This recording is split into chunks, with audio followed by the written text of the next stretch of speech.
sarap pala sa feeling na hindi mo na kailangang manalo, hindi mo na kailangang ipaglaban ang mga bagay na hindi naman sigurado. Ang sarap pala sa pakiramdam na hindi mo hawak ang mundo, pero hawak mo ang puso mo, at doon palang panalo ka na rin mismo.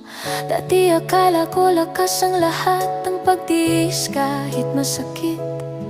Ngayon alam ko na ang tunay na tapang ay ang pagbitaw sa paulit-ulit. Pinipili ko na ang kapayapaan ko kaysa sa gulong walang katapusan.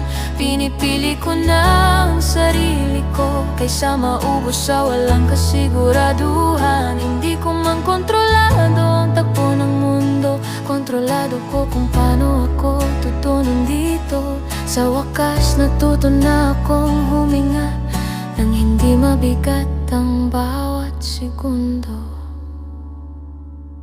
Ang sarap pala sa feeling na hindi mo na kailangang magpaliwanag, hindi mo na kailangang ipilit ang presensya mo sa pusong hindi tiyak. Ang sarap pala sa pakiramdam na tanggap mong may hangganan ng lahat.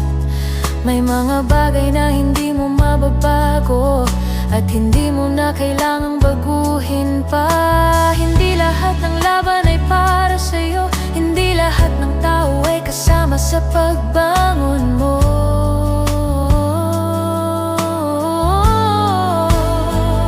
Pinipili ko na ang tahimik kong mundo kaysa sa pansamantalang saya.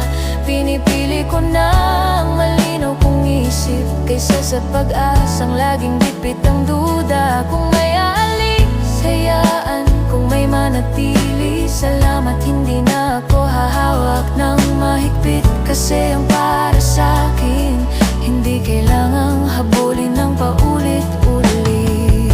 Matagal ko ring inuna ang iba habang unti-unting nauubos ako. Ngayon hindi na galit ang namamayani, kundi pag-ibig para sa sarili.